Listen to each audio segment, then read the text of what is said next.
मेरे प्रिय भाइयों और बहनों, आज आप सुनने जा रहे हैं एक ऐसी गवाही जो न सिर्फ एक जीवन की कहानी है, बल्कि परमेश्वर की महिमा का जीवित प्रमाण है। यह गवाही है अपोस्टल डॉक्टर अंकुर यूसुफ नरूला जी की। मसीह में आने से पहले साल 2002 से 2003 में अपनी पढ़ाई पूरी करने के बाद जब अंकुर नरूला जी अपने घर लौटे तो उन्होंने देखा कि उनके दादाजी कैंसर से पीड़ित हैं।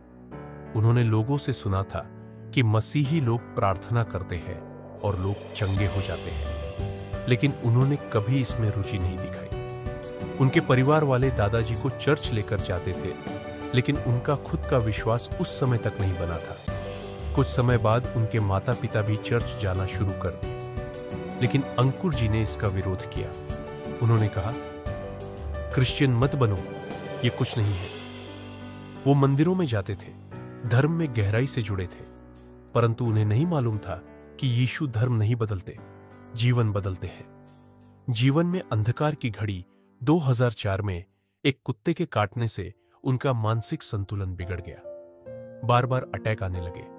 इलाज करवाया, डॉक्टरों से लेकर हर जगह प्रयास किया, पर कोई लाभ नहीं हुआ। वो गहरे अवसाद में चले गए।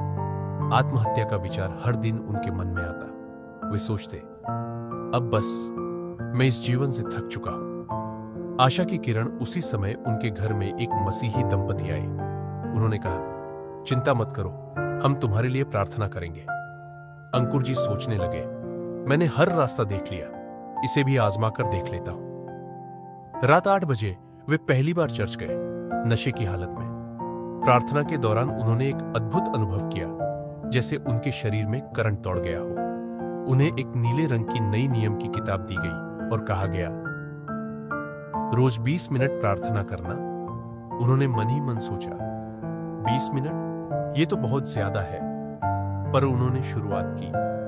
परिवर्तन की प्रक्रिया उन दिनों वे जुए और नशे के आदी थे। एक बार पूल क्लब में उनका झगड़ा हो गया, जिस वजह से इस सब से उनका मन टूट गया। फिर चर्च से एक कॉल आया, क्या आप रोज शाम को चर्च आ सकते हैं? उन्होंने कहा, हाँ। धीरे धीरे उन्होंने बाइबल पढ़ना शुरू किया।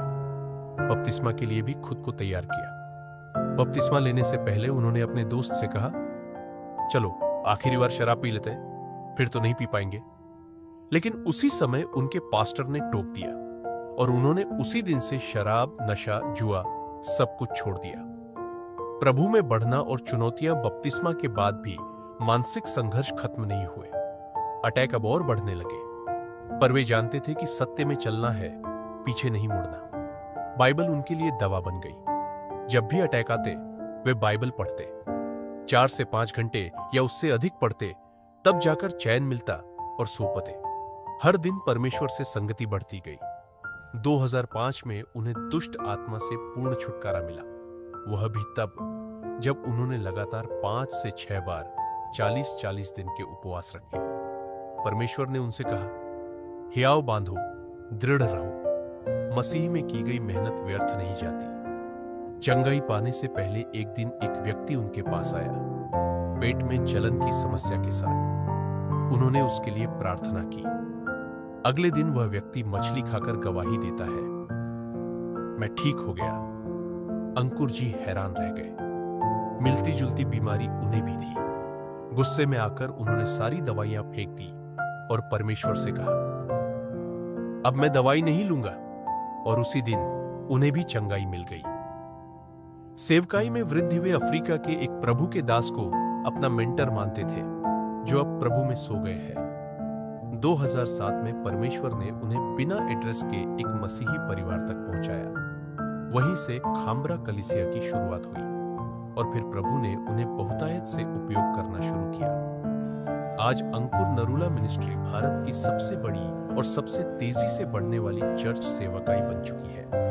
हर सप्ताह हजारों लोग चंगाई, छुटकारा और उद्धार की गवाही देते हैं। प्रिय भाई और बहनों, यह गवाही हमें यही सिखाती है, शुरुआत छोटी हो सकती है, केवल 20 मिनट की प्रार्थना से, लेकिन यदि आप निरंतर मसीह में बने रहे तो वो दिन दूर नहीं जब परमेश्वर आपको भी महान रूप में उपयोग करने लगे।